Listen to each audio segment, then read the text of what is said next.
All right, welcome into Big Hitters Only podcast. We're recording on Sunday morning, Sunday, October 13th at 9 a.m. We have producer Connor on this morning, and we have Mike Hardison. What's up, guys? How we doing? Doing well, doing well. Thanks for having me, Ross.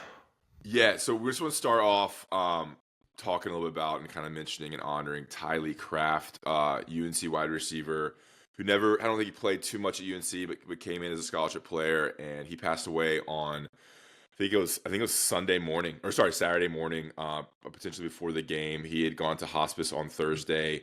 Obviously, he had lung cancer starting for about 2 years now, and UNC and Mac Brown been very open about his battle. He's been with the team as like an volunteer assistant, student assistant, and I think something must have happened last week because Mac mentioned it at the press conference on Saturday with his treatment, and then he went to hospice on Thursday and passed away. Super sad, so young. That's what's just so tough. I mean, an older person gets cancer, or someone who has lived a full life passes away. It's like, okay, but like 21 years old, 20 years old, super sad. I don't know if y'all want to kind of jump in because it was tough to kind of see the hug with the mom during the first quarter break there, knowing what I'm assuming Mac knew, and I'm assuming obviously his family knew, but I'm not sure if the players knew at that point. Fans obviously didn't know, and it was announced like right after that he had passed that morning. Mike, you want to kind of jump in here and kind of give your thoughts on it? Yeah, it's a little bit more on the timeline. It sounded like Mac turned his phone off or Apple Watch off so to not get notified during the game. But when Tylee's mom hugged him, I think at the end of the first quarter when they were honoring him, he kind of intuited that something had happened. He had passed, and then I think Sally Brown actually told him at halftime. I credit to the staff. Apparently they had the general manager Patrick said this, like contacting mental health professionals so that when the news broke for the team, that they would have support there. It's a tragic situation all around. From everything, all the reading that been like you can do about the team, it seems like he was kind of like the heart and soul of the team. Kind of with they rallied around him. I mean, this has been a guy that like stuck with the program, was very involved with the program even while he was undergoing chemotherapy, radiation treatments. It did sound like he took a turn for the worse. Adam Smith of IC, friend of the pod, had some great reporting on this, and it's just it's a tragedy all around. I cannot imagine what the locker room is going through. I think we've had a lot of criticism of Mac Brown this season. I don't know if there's a better person to be able to handle this type of situation. So stepping away from the X's and O's of the game, stepping away from how the season's going. Obviously, the wins and losses are a little irrelevant today, I think, looking at the bigger picture. So thoughts are with the team, thoughts are with Tylee Craft's family. Remarkably sad situation. I'd like to echo that. Just an unimaginable loss, like you said, Mike. Someone that clearly made just a huge impact on coaches, fans, teammates, UNC program, football program as a whole.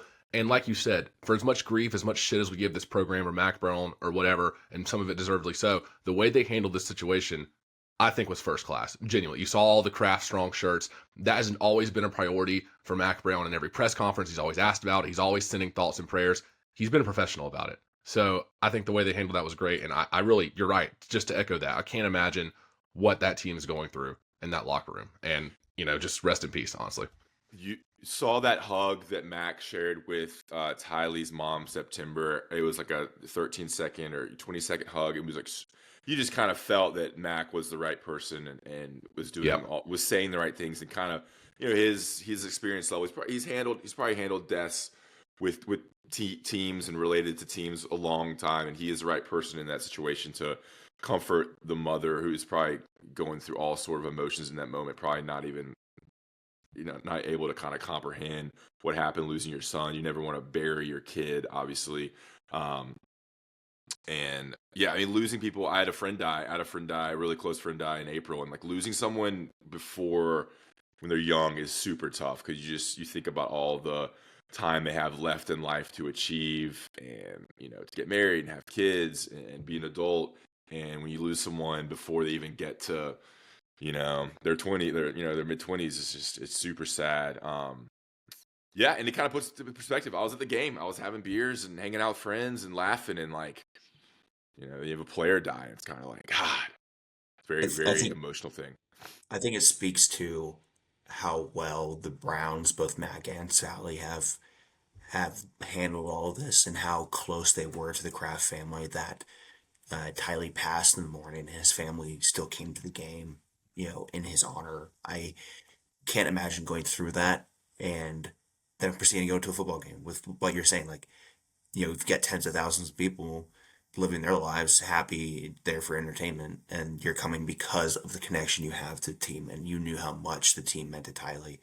I think that speaks volumes of how the UNC football program has handled this situation. And again, plenty to harp on about the actual product on the field, but in this particular situation, I don't think they could have handled it better. Yeah, and good for the program to keep him to keep him involved. I'm sure his last 2 years Yes. in college, hanging out, being part of the team. It's easy for a student like that to kind of fall back, but I'm sure it was good for him to stay involved and know that coming in every day and being a part of the team is important for his last 2 through 3 years in life, but also for the team and what they did to kind of keep him included. I'm sure that was meaningful for everyone to kind of see what he went through. And be a part of it and remember it and share those moments. I think they said that a lot of the team went to go see him on Thursday and Friday, which is great. So, I mean, all things considered, it's a special way for I guess a life to end with your teammate, with 100 friends and staff and people surrounding you. So that's definitely cool to see from that aspect. All right, should we move on? UNC, there's kind of no really good way to transition here. UNC falls to Georgia Tech 41-34. So they're 3-5, 3-4, 7 games, 3-4, 0-3 in the ACC.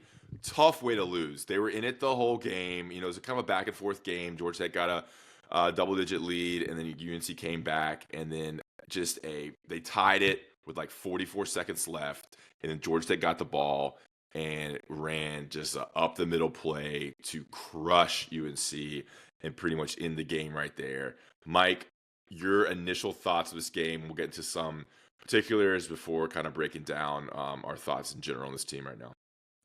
Yeah, I mean, I just look at the team, and it feels like they're competitive most weeks, and they just find ways to lose, unfortunately.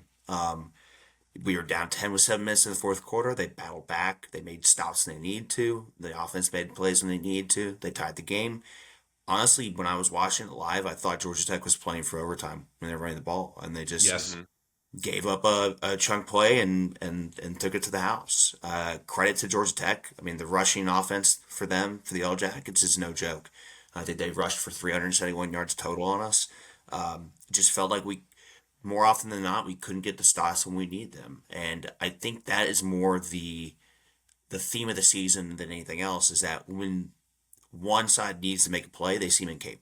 There's a lack of complementary football. Offense steps up when they need to, then the defense gives up a huge, huge play. We saw 0 sacks on the day. That's the second game in a row without a sack. Only 2 tackles for loss. No forced turnovers at all when we had 2 fumbles. It just feels like the offense probably did enough to win this week, and the defense couldn't keep it together at the very end. I don't know how much left there's to say about this team. I think we all kind of know what the ceiling is. I know earlier a couple of weeks ago we talked about Georgia Tech and Pittsburgh back to back, and how it probably didn't look great for us, and here we are having lost both games, and when they were both very winnable games. So, not really sure how what the plan is moving forward. I'm not really sure how they kind of circle back and figure out what to do, but it's not good. UNC gave up 371 rush yards to Georgia Tech. They had 505 yards total. UNC gave up 2 100-yard rushing performances for the day. Jamal Haynes, the running back, had 19 carries for 170 yards, 2 touchdowns. And then Haynes King, their quarterback, had 11 attempts for 107 yards. They weren't that good through the air. Haynes King was only 11 for 22 and then total they only had 134 passing yards. And they brought in a backup quarterback like the last series. Zach Parham was in. Yeah. Yeah. They used him a lot in like rushing scenarios as well. I just rewatched the game. We'll let you jump in here in a second here, Connor. But I mean, Mike nailed it. Like, just the run defense was so slack. Once Georgia Tech got in the red zone, it was over. I mean, there's two possessions in particular where it was just easy. They just ran it once, then ran it twice, wrapped the gut, and scored. That was two of their touchdowns right in the red zone there. They had big chunk yard plays. I thought kind of a X and O's takeaway here. I mean, they would run UNC, they'd run on the outside. It was outside zone reads. They'd get into space and force UNC to tackle. And what's UNC not good at? Tackling in space. So they did run up the middle some, but they also just got out in space and ran little outside zone reads and got 7 yards, 8 yards, 9 yards in the break, a big one there. And I thought UNC, I think Amari Hampton, it's like he has the same game every time. It's like 19, 20 carries for 130 yards and a touchdown. He looked great. He had some big chunk yards, some big gains. One was called back, but he looked strong. I mean, I was talking to a buddy last night in Keene State. I was like, man, if I was his family, if I was his agent, I would shut it down because they are abusing him and they're using him so much. And you hate to think that way as a fan, but for his future, you only have so many years as a running back in the NFL, and he is getting a lot of carries this season. I think he leads the nation in carries and attempts. Connor, your initial takeaways, your thoughts, what kind of stood out to you? If we got to drive this conversation in some different way, since it's kind of the pods, these lost pods are kind of very similar. Yep. So I just wanted to start on the last drive. For those people who weren't watching, number one, I don't blame you. But number two, the backup quarterback was in Zach Pyron. Haynes King got hurt. They have to go 75 yards in 44 seconds with a guy who's thrown 6 passes all year. They handed the ball off up the middle. They're playing for overtime. I felt pretty good as a Carolina fan. It's like Criswell looked pretty good. He had runs of 11 and 20 yards on that last drive. Sure, a touchdown would have been great, but they tied the game. I was like, overtime against a backup quarterback who, like I said, has thrown 6 passes all year, and they run it up the middle. They're playing for overtime. That's inexcusable to allow that. And the number one stat that stood out to me, shout out to Daggum Box Scores on Twitter. Love that follow. The Yellow Jackets' last 2 matchups against Carolina, 719 rush yards on 96 attempts. That is 7.5 yards per rush. And yes, there are chunk plays in there. There's a long touchdown yesterday, but that's not a skewed number. Yesterday, they had 11 rushes of 10 or more yards and multiple carries of 7, 8, or 9 yards as well. Those are runs up the middle, and that tells me if you're Carolina, the Carolina defense knows what Georgia Tech's going to do. But yet Georgia Tech knows they know, and they're still looking across the line of scrimmage saying, we're better than you. We are going to run it down your throat 50 times a game, and you know it's coming, and we're still going to do it. That was the most shocking part to me, is they knew what was going to happen. So that stat was just flooring. 7.5 yards per rush over the last 2 matchups. That's lack of tackling. I don't know what it is. And the defense was supposed to be better this year, and they just ran it down our throats again. The defensive line is getting pushed pretty easily off initial plays, and Georgia Tech is a more physical team. Their offensive line was physical and dominant, and once you get to that second level, you have to make one guy miss. On that last touchdown play, the CW didn't even catch the initial first second of it, and the camera was next to you. Did y'all notice that? Yes. So I rewatched it. I was trying to figure out what happened. I mean, it was like a very simple inside run, and I think it was a power run. They probably had a pullbacker, and I think Power Eccles got turned around, and then Jakeem Harris was out of position, and that was it, and he was gone. And once you get past the safety helped there in the middle.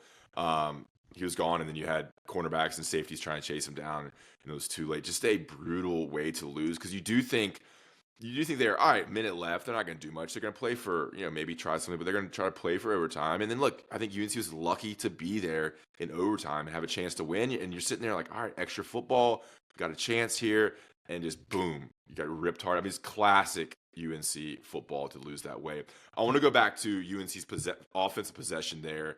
They got it on the 9-yard line. So they needed a touchdown, would have won it there, or not won it, but we'll put them up. Maybe. Field goal to tie. And they ran Jacoby Criswell twice. They ran Amari Hampton, and he got the penalty when he got pushed out of bounds. So they're on the first down on the 9-yard line, and they had 3 incomplete passes, including the miss, the drop by John Copenhaver. I don't know what y'all think. Mike, you can jump in here, but I think you try to run it there. What got you there? Running Criswell, running Hampton, running on. And you had a couple timeouts. Yeah, running on first down, run on second down, and then you're on the 2-yard line, the 3-yard line. Maybe you score, but then you throw it. But I just hate 3 throws there because I think they did have time. Mike? Yeah, I think what's interesting is I do think they win it if they score a touchdown there because you're forcing. I think Georgia Tech goes into that last drive knowing they have to Hmm. take the lead, and so they force throws. And I think that, like to Connor's earlier point, backup quarterback that's only thrown 6 passes all year probably isn't able to get the job done. So in a weird way, like it killed us because they knew they could run and they were going to milk the clock, but their rushing offense is significantly better than their passing offense. The Copenhagen drop, I think, was a big one. I probably would have had some design runs for Crystal to the side. I would have liked to have seen like what would that have looked like if he had tried to go in or something interesting with Omarion Hampton. I think that the I mean overall, like you look at it, we kind of know that our passing offense isn't our strength, right? Like I mean, look at every box score for the since Crystal's taken over.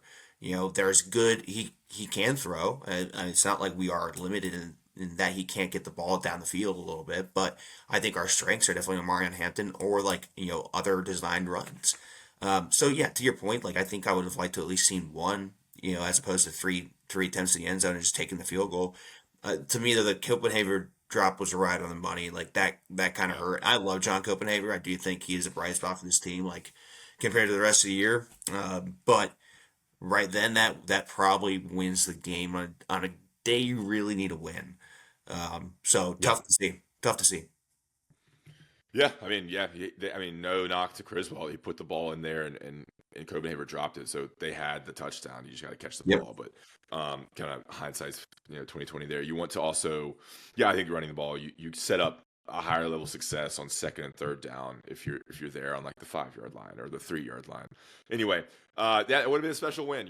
Woulda, coulda, shoulda. With what happened with Tylee Craft and winning the game and honoring him, and I think it was a really special scene with J.J. Jones wearing the 13 jersey and getting the touchdown in the Yep. first half. That was very cool. We'll always have that. Some bright points here. Connor would like to step out and do some bright things so it's all not doom and gloom.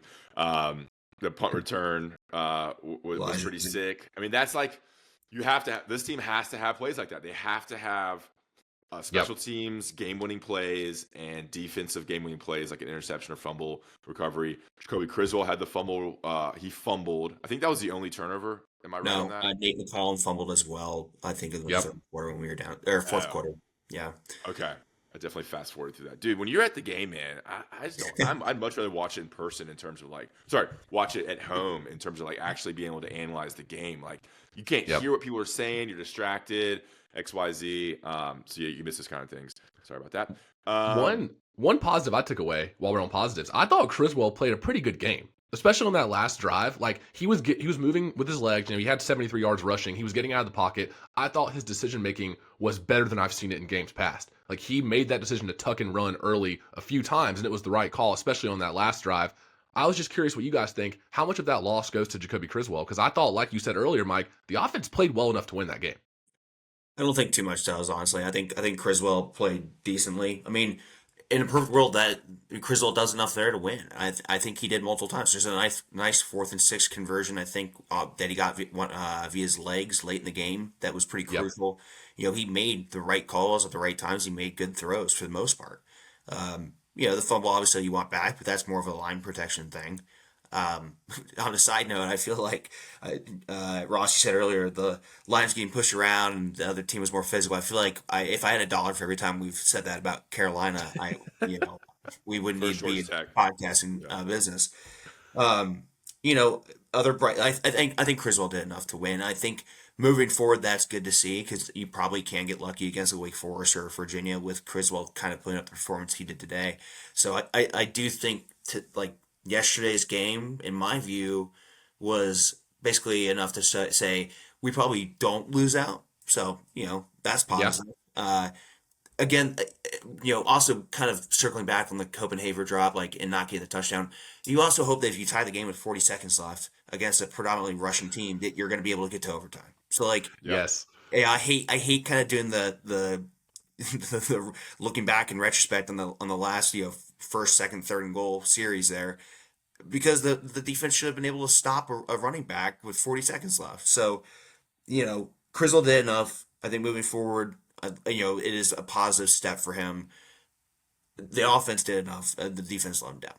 That's I, I think the story of the game. I it's a good point, Connor. I did like Criswell running more. I think in college you got to have a running quarterback. It adds Yep. such an Yes. element. And on that last drive there, he ran. He got big chunk plays. They didn't expect it to happen. And when you have to take five, you can get 5 yards as a quarterback. Go get those 5, 6, 10 yards. We saw Sam Howell and Drake May do that all the time. They're a little more athletic than Criswell, but if you can move, go get those yards. And we saw him do that more. I have a feeling that was part of the game plan. Hey, let's Mhm. run a little bit. If you see it, get those yards. So that was good to see. I mean, he is a very average thrower. And I think we have very average wide receivers. So there's the combination I tweeted out. It's kind of like a couple beers in, fourth quarter. Kind of. I'm just gonna tweet this out. I was like, dude, quarterback's average, the wide receivers are average, and when we have both of those, you're not getting separation, and the throws are not going to be exactly where you need them. Because if you have average wide receivers, your quarterback has to be super accurate, and if you have an average quarterback, you got to have those windows have to be bigger for him to throw into. We don't have Josh Downs. We do not have a guy who can get open on every single play, and we don't have a Drake May or Sam Howell that can kind of knife it in there. I mean, how many times the last 5 years, just like rockets in On there. the money. Like, dang, on the money, or just throw it so hard where it's like no one else is getting it but the wide receiver. Anyway, I need to move on past Drake and Sam. I bring them up way too much. That's in the past. We need to look forward. I hate it. I always tell myself we need to stop talking about the past. You're hurt, Ross. But It's okay. We understand. You're hurt. I We have one understand. point. I have one point on Drake May and Sam Howell, real quick. I think there were many games during their tenure where we were actually saying like, "Wow, we were really lucky to have them." Because can you imagine this team if we didn't have Drake May or Sam Howell? And I think this season is that perfect encapsulation. It's like, okay, so this is what it would have looked like for the last 4 or 5 years. Yeah. Yeah, but we do have an elite running back. I do think he is a top 5 running back in the country, and he looks like an NFL running back, and it's good to see him still have success and stuff. And like, I'm glad it's just not all wasted. But yeah, all right, let's go through this. I mean, anything else? Let's go through the schedule here. Real quick, one stat I got for you guys. Yeah. North Carolina's rushing defense over the last 12 years, they have not been better than 50th nationally over the last 12 years. Saw that stat as well. Thought that was worth noting. Not to get too negative here, but just hasn't had a top 50 rush defense since 2012. That hurts. I would have guessed further back, honestly. Yeah. I believed it. So, oh, Yeah, man. the defense, like, there was nothing really impressive. Like, there was one tackle for a loss, I think, by Bo Atkinson and maybe one other one. But Travis Shaw had one too. That was pretty good. Yeah, on the goal but line. Travis Shaw also was the guy on the goal line. He did have that goal line stop. That was great. But he also was one of the linemen for the easy red zone touchdowns. I mean, I didn't see many cornerbacks making plays. I didn't see any safeties coming up making big hits. Like, there's really not much positive from this defense off this game. Usually you can point to, all right, Kamen Rucker had, 2 sacks and a really big chase down tackle that forced a fumble. Like, there was really none of that. I just think there's just not much talent and not much playmaking, which is sad. I mean, Desmond Evans, I didn't really mention. He had a couple tackles, but nothing really stood out. Anyway, all right, let's look at the schedule real quick. All right, so there's a bye week this week, so we won't have a reaction pod, obviously because there's no game. But then it's UNC at Virginia, the Mike Hardison Bowl on Saturday, Hey. October 26th. I will be in DC that weekend, and then they have at Florida State November 2nd. And then home versus Wake Forest. There's no home games for 3 weeks. And then November 16th is versus Wake Forest. November 23rd is at Boston College. And then Thanksgiving weekend, November 30th versus NC State. NC State lost again. So they're kind of reeling them there. The UNC and NC State are having very bad seasons and very similarly bad seasons. Mike, any quick things about that schedule that stands out to you? Yeah, I mean, I think you have an opportunity in the next 3 games to at least get another win. UVA, I think, is having a better than expected season. Obviously, we're having a worse than expected season, but that probably lines up for pretty equal teams, if we're being honest. If we're taking our bias, like, of the kind of like negative momentum we have going, I would say that like UVA could be winnable for them. FSU, I just don't think on the road with Mac Brown's history against FSU, they're going to be able to take care of business there. Wake Forest at home, good opportunity to potentially get another win. We'll see with BC and NC State. I do find it very funny that NC State and UNC both decided to have awful seasons at the same time. If you look at their fan base, like they are ready to fire Dave Doran like right now. which is wild considering after the season they had last season. Um, I mean, it is very possible that both NC State and UNC go into that last game of the season with neither team eligible for a bowl, regardless if they win, and both teams probably looking to move on from their coaches. So that game could be really interesting in a really morbid, in a really morbid way. So curious to see how they respond. I mean, the bye week probably is coming at the perfect time for this team. So Yes. maybe they can take a breath and kind of regroup and salvage at least a couple more wins out of the season. But I think we know where this is all going, and I think we have known for a couple weeks now. So Yeah, I mean, I've talked to this a lot of people. I mean, I think every game is. You saw Georgia Tech. That game was winnable. Every game is. There's a chance to win. I mean, they're fighting to the end, which you like to see. But every game is also losable. The ACC is just so like tepid. Like there's no Clemson's the best team, and then there's Miami. Miami and Clemson are up there, and then after that, like I think UNC going to Florida State to get a win. Florida State's nothing special. Same with There's a Virginia. path to 6 wins. There's a path to 6 wins. I don't know Come about on, that. guys. I just Come on, think, like, guys. They can make the bowl, the tax slayer all bowl. these games are winnable. All these games are losable. I would lean if you're to pick, we're going to go 0-4, 0-5, or 5-0. I would go 0-5. You know, That's like fair. I see way more losses on the schedule. NC State will be interesting. On that note, I talked to Joe Giglio on the podcast about NC State football and about Dave Doran. Check out that one. And they're going through it over there. And a lot of fans have been upset with Dave Doran for a long time. I heard a little rumor. This is not sourced very well, but Dave Doran could retire. Is one thing I've heard. I heard that whisper too. He's just kind of like done with it, and you make your money, and you have a lake house, and at some point you don't want to deal with all this NIL transfer portal stuff. And Yeah. coaching is a tough job. It pays Yeah. well, but it's also a very stressful, tough, kind of annoying job. So you think 0-5? You think real quick? You think 0-5 going down the stretch? I think 1-4 is probably more likely. Okay. I think I get a win out of these. I think I would the be way they tempted. played. Be tempted to go 2-3. Yeah, Awesome. I think there's a realistic chance that they go into the NC State game with 5 wins, and then State has a chance to keep them out of a bowl. State has a chance to keep Carolina out of a bowl, which would be hilarious. Yeah. Both teams 5-7 on ESPN Plus, the ESPN Plus bowl. Come on. I just remember like a season and a half ago we were talking about there's a path to the playoff, and here we are saying there's a path to the Tax Slayer Bowl, and it's just like man, we've take a step back. They're 3-4 right now. UNC's 3-4 right now. So you think they could get 2 wins before NC State? I mean, Yeah. I think Virginia's a winnable game. Calandria scares me, they're all winnable. but yeah, Virginia and Wake Forest, I think, are your 2 right there. yeah.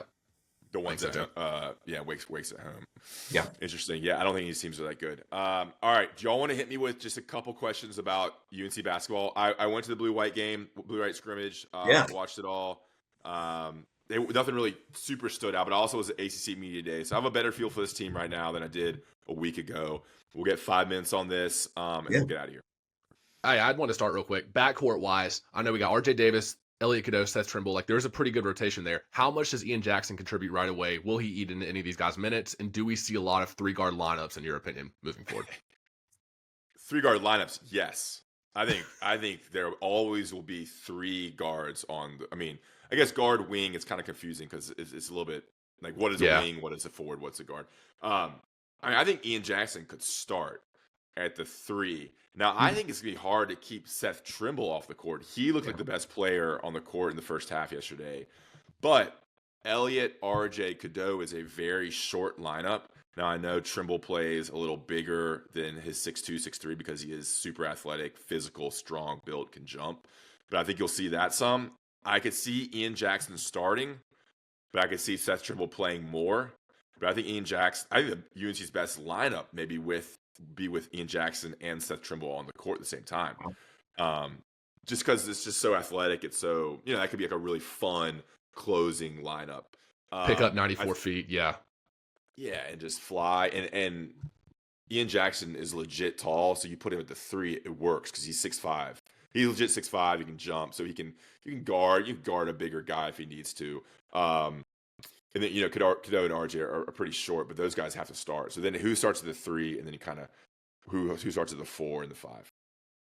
I guess my question, I was going to jump into the post next. Is like, based on the scrimmage, based on what you've been hearing, like who is starting 5? Is it Jalen Washington? Is it some form of Van Allen Lubin, Jalen Withers, or what's the plan? Yeah, it's tough. No big man really stood out to me. That would be my takeaway. Mm. Like, I don't think they're going to run anything through the post. Like, it's going to be a running gun offense. And you just need those guys to rebound and block shots. I would assume Washington starts at the 5. Yeah. Would be my bet. I think so too. Who No plays in players the stood out. lineup? Yeah, I mean, I think Van Allen Lubin plays a lot. Jalen Withers is the most physically, like, he looks strong. He looked, he's 6'7", 6'8", but I mean, he's veteran now. He looks the part as like a physical. We're gonna need him a lot because I think he can defend the 4 and potentially the 5 as like an undersized, athletic, physical guy. So I could see him playing a lot as well. So I think it's gonna be those 3. But look, Ty Claude looked good too. I mean, he looked strong. So I think there's 4 guys. I don't think all 4 will be able to get minutes, but I do think it's gonna be some combination of those 4. And maybe in the first couple weeks, first couple months, it's a rotation of those 4. I think Carolina teams of years past, the typical Roy Williams, 2 bigs in the post, the Garrison Brooks Armando combo, just, always having 2 big guys down there. I wouldn't be shocked this year if Carolina rolls out with Jalen Withers at the 5, not to start, but a lot of those closing lineups, if Jalen Washington is getting beat off the pick and roll or is in foul trouble, it wouldn't shock me if there's 4 guards and a Jalen Withers out there and they switch everything on defense. This is not going to be the UNC 2 big lineup we've seen 5 years ago. I'm curious your thoughts on the overall play style. Are they gonna play a lot faster? Do you think in your mind maybe a lot more pressing? How do you think this team looks from like an overall perspective? Yeah, it's gonna be a smaller lineup. It's gonna be 4 out, 1 in usually. I mean, you probably put K More Tyson threes? and Drake. More 3, but they've shot a lot of threes in the last 3 years too. They have. I think you're gonna see K Tyson and Drake Powell at the 4 more than anyone else. A big lineup would be putting Withers at the 4, or Vin Allen Lubin at the 4. But I think you'll see Drake. Drake looks great. Drake looks exactly expected. Long, athletic. He had a big 2-handed block, I think, against Lubin in the second half. I think you'll see him at the 4. Yeah, they're going to run and gun. You're going to have 4 wings and guards running and shooting and pushing the pace. And Hubert Davis wants to go fast. He's mentioned that already. It's kind of been the big theme, is wanting to go faster than ever from free throw line to free throw line and really push it. I think what's exciting about this team, and I'll talk about that in a couple podcasts now. We have Joel Berry coming on soon, early next week, so make sure you check that out. Already recorded that, so we talk a lot about this kind of same stuff. There's just so many different combinations. Like, it's going to be really exciting for kind of the hoop heads, the people that are really into UNC basketball, how you can manipulate, because I think they're going to have 8 or 9 players that can play, maybe 10. I mean, there's a lot of names out there, so it's interesting to see who gets the most minutes, and then what combinations end up being the ones that work. And then maybe for the first couple games, first couple weeks, you'll see a lot of different stuff as they figure out what works. All right, I've got a couple quick over-unders for you, Ross, based on what you've been hearing and what you've been seeing. Okay. Over/under 2.5 players with a 20-point plus performance this season. So, say it again. Over/under 2.5 different players Okay. with a 20-plus point season, or 20-plus point game this season. I'll go over. Okay. I think RJ can get 20 easily. I think Ian Jackson can get 20. I think you'll have a K Tyson game where he gets 4 or 5 threes. Now, K Tyson did not look. Yeah. My one takeaway, he didn't look. I don't know if you saw this on Twitter or anything, but he just didn't look as athletic and springy as you would expect. And the transition from a Belmont to the ACC, it's tough. Everybody can't do it. But now he's big. Does it feel a little Justin Piercy? Ross? I want to go. I mean, this guy was the best shooter in the portal. He was the best 3-point shooter, and he shot 43% or maybe 46% from 3 last season. Yeah. So, I mean, look, and these are scrimmages. It's a whole different format, but he didn't look great from 3, and he didn't look super athletic. But I think he would be the guy. I think it's only those 3. There could be a Cadeau game in there. I think Cadeau. Yeah, I think you're right. I think Cadeau could get you 20, but Ian Jackson. So many points. Yeah, I mentioned him, right? Yeah. Good question. Over under half freshman on the starting lineup by the end of the season. By the end of the season. Yeah. Oh, over half. Yeah. Who? I think you said that number at 1.5. Yeah, you think both Drake and Ian play or start? I think there's a chance of starting lineup of Ian and Drake at the 3 and the 4. Interesting. And then last one for you. I'm very interested to hear, because I imagine there's rumblings about what expectations are. I know they come into every season like this team's capable of winning a national championship. I'm curious to hear over under 25.5 wins overall in the season and what you are hearing the team's capable of. Come on, let's do it. I'm not hearing a lot. I'm not like sourced up on UNC basketball. All right, how many games do they usually play? What's like an average? Mid-30s. If they make a run in the ACC tournament or the NCAA tournament, that'll add a few at the end, obviously. I think they can get up to 40 if they make a run to like the national title game. Yeah, they're perfect. So last year they went 27-7, right? 29-8 overall. Oh, yep, I see that now. I missed the tournament. 29-8. Yeah, wow. Yeah, I think they get over that. Over 25 wins. 25.5, yeah. Yeah, I think so. I think it's gonna be a good thing. I think it's gonna be a top 2 or 3 team in the ACC. I think they can make a run. I think they do have a lot of challenges in the non-conference, like at Kansas. That's gonna be a tough game. Alabama is gonna be a very tough game. Florida, UCLA. They got some really fun, interesting matchups in the non-con. With 25 wins, yeah, I think this is gonna be an exciting offensive team, and I'm really pumped to watch it. You got kind of like you have to move on from the Baycott era, and that Baycott he dominated so much like of your mind. Like the team runs through Baycott, and he is such a force. That was 5 years of Baycott, and so it's kind of cool to have something different to kind of think about. With you on that. Plus, this football season being a little disappointing, it really pushes you more towards that basketball mindset. We're all basketball guys. UNC's a basketball school first and foremost. But when the football team's underperforming, it gets you ready in that mindset a few weeks earlier than I think we'd like. I'd love for UNC football to be dominant and crush it. Me too. I'm football first, man, until you have a season like this. But until basketball season? Yeah. Until what? October 30th? Just if UNC football is still in it, like competing for a chance for the ACC, championship game or to kind of, you're still in it. But now it's kind of like 0-3 in the ACC. You're kind of checked out. All right, guys. Anything else? That was a good pod. Great conversation. Yeah. Yeah. Of course, thoughts and prayers and everything, and like hug your loved ones with Tylee Craft passing. Man, it's too young. You never know. Like I said, I had one of my best friends from high school pass away in April, and it's just so sad when you lose someone that young.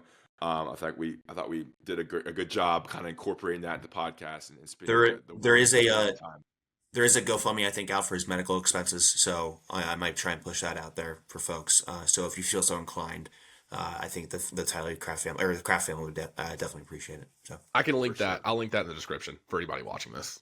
And we still want to think about the Western North Carolina, the mountains and that area. The recovery is it's every day you see some different kind of recovery video. I'm gonna try to get a group together to go out there and actually do some labor. Maybe in November after this marathon, but always there's a lot of needs now for those people in Western North Carolina, but there's gonna be needs long term as they rebuild in terms of actually getting stuff put together, put their houses back together, things like that later in the year. All right, guys, rate, review, subscribe. We appreciate you listening. I met some fans when I was in Keene Stadium. We have some fans at the Deke fraternity. Some big hitters. Big hitters. They love it. They came up to me in the Blue Zone. I think I'm gonna do a Blue Zone podcast and break down. Dude, the Blue you gotta be able to find anybody to be on it. Blue Zone looks pretty empty these days. Dude, I've been in the Blue Zone like 3 times now, and I'm not a Blue Zone guy, but it's a different world in there. It is a different world watching the game. Clutching your pearls. Zone, different kind of people. And I was in the upper Blue Zone, and that is an area that I didn't know existed until yesterday. It is wild. So we may get a Blue Zone 3 times. You might be a Blue Zone guy now. I know. Well, I know my girlfriend was like, we're coming to games, we're sitting in the Blue Zone. So I was like, God, I like to be in the people. I like to be in the crowd, in the bleachers, and mix up with the regular people. But we may get a Blue Zone podcast and have people on to kind of chop it up about it, kind of in a satirical way. All right, guys, we appreciate your time. Thanks for listening, Mike, Connor. We will listen to and Joel Berry podcast coming out Monday or Tuesday of this week. It's really good. It's really funny, and he's a cool dude. So we'll talk to you next time.